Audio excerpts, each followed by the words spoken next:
What if I told you this was the only ghost in American history accused of murder? Hey everyone, welcome back.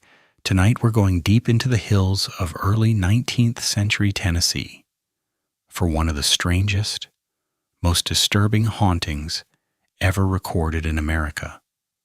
This isn't some modern ghost hunting tale. This is the Bell Witch, a story so dark it terrified an entire community and even made a future president turn tail and run. Let's step back to 1817. The Bell family lived a simple, hard-working life on their farm along the Red River in Robertson County. John Bell, a respected man in his 50s. His wife Lucy. Their children, including their bright, pretty youngest daughter Betsy, who was only 12 when it all began. At first, everything seemed normal, until the day John walked his cornfield at dusk and saw something that didn't belong in this world. A creature perched on a stump, rabbit's head, dog's body, eyes far too intelligent. He fired his rifle. The thing vanished into thin air.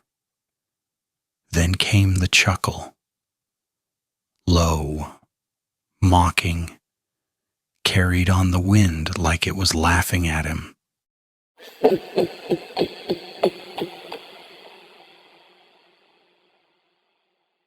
That night, the disturbances started. It began small. 3 knocks on the outside walls. Then the knocks moved inside, scratching beneath the floorboards. Chains dragged slowly across the wooden planks. Blankets ripped off sleeping children in the dead of night. Stones falling from the ceiling with no source.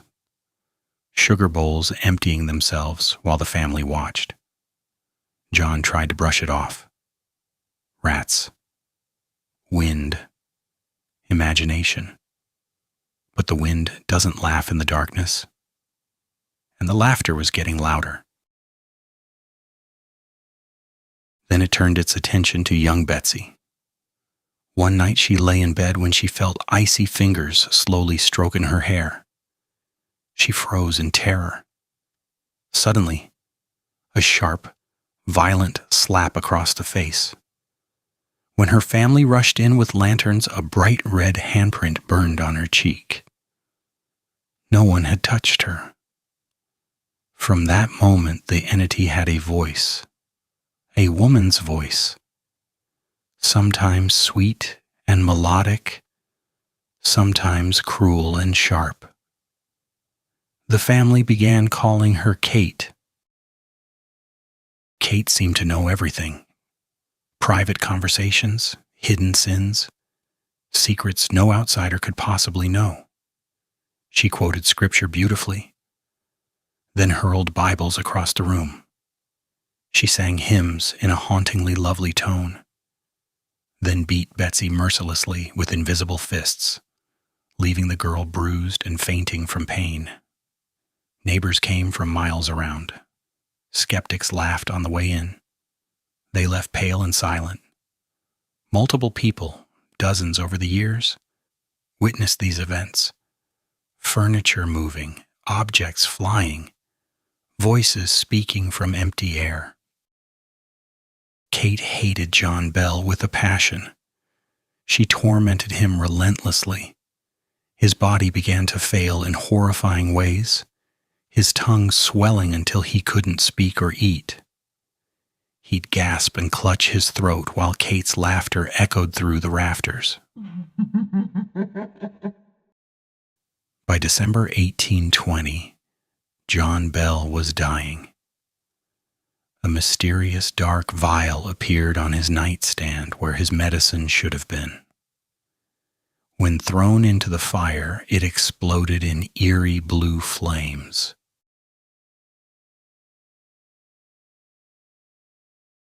On the morning of December 20th, John Bell took his last breath. At his funeral, as the first shovelfuls of dirt hit the coffin, Kate's voice rang out over the graves. First wild, triumphant laughter, Then she broke into a mocking hymn, singing sweetly while the family wept.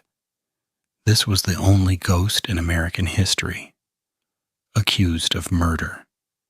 Even after John's death, the torment continued on Betsy and the rest of the family. She was forced to break her engagement because Kate threatened far worse if she married.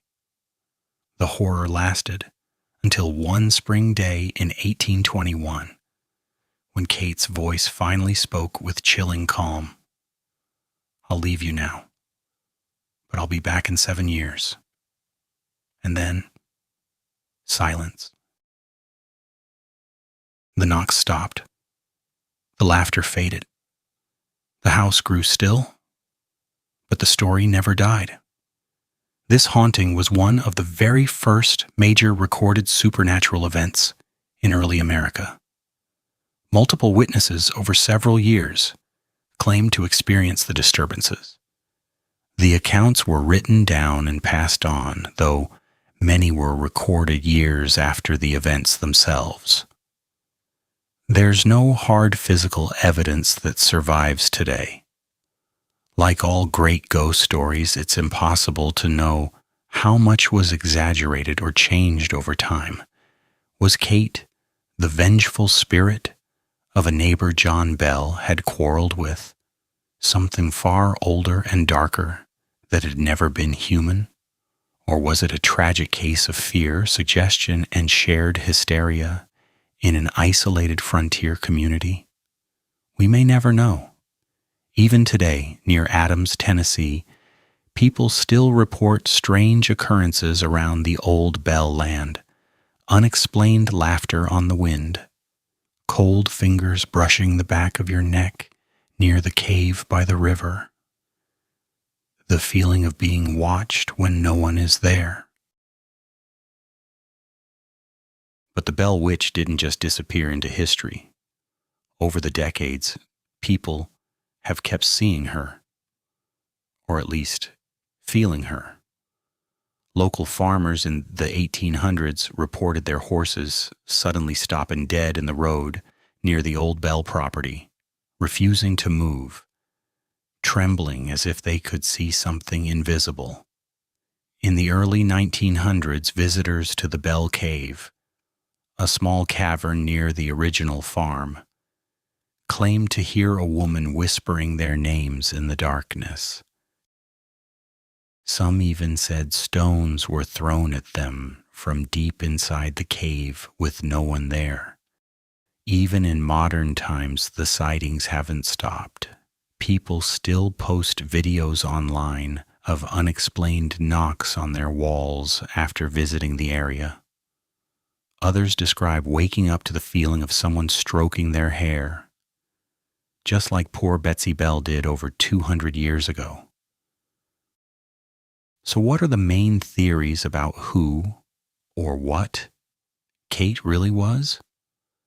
Some researchers believe she was the angry spirit of Kate Batts, an old neighbor John Bell had a nasty land dispute with. Others think it was something far more ancient, a nature spirit or elemental force that the Bell family accidentally disturbed when they cleared the wilderness for farming. Then there's the darkest theory of all, that it wasn't a ghost at all, but a demonic entity that attached itself to the family. The fact that it could quote the Bible 1 minute and commit pure evil the next makes some paranormal investigators point toward demonic possession rather than a simple haunting. And of course, the skeptical side says it was all mass hysteria, a frightened family in an isolated area feeding off each other's fear, with stories growing wilder every time they were retold. Whatever the truth is, the Bell Witch remains one of the most well-documented and terrifying cases in early American history. Books have been written about it. Movies and documentaries have tried to capture it. But nothing quite matches the fear that must have lived inside that little cabin every single night. If you ever find yourself driving through Adams, Tennessee, you can actually visit the Bell Witch Cave and the reconstructed Bell Cabin. Just don't be surprised if the tour guide tells you to watch your back, because Kate is known to follow people home. I've heard stories from viewers like you who went there and later experienced strange activity in their own houses, doors opening by themselves, whispers in empty rooms, 3 knocks on the wall at 3 a.m. So let me ask you again. Was the Bell Witch real? Did she really murder John Bell? Or was it all just a tragic chapter in frontier folklore? Drop your theories in the comments. Have you ever experienced anything like this yourself? Have you visited the Bell Witch Cave? Tell me your story. I read every single comment. If you enjoyed this deep dive into one of America's darkest hauntings, please give this video a thumbs up. Share it with someone who loves creepy true stories, and subscribe with notifications on. Next time, we're going even deeper, maybe into another American haunting that's even more disturbing. Stay tuned. Until then, lock your doors, leave the lights on, and whatever you do, if you hear 3 knocks tonight, don't answer them. Thanks for watching. Sleep tight, if you can.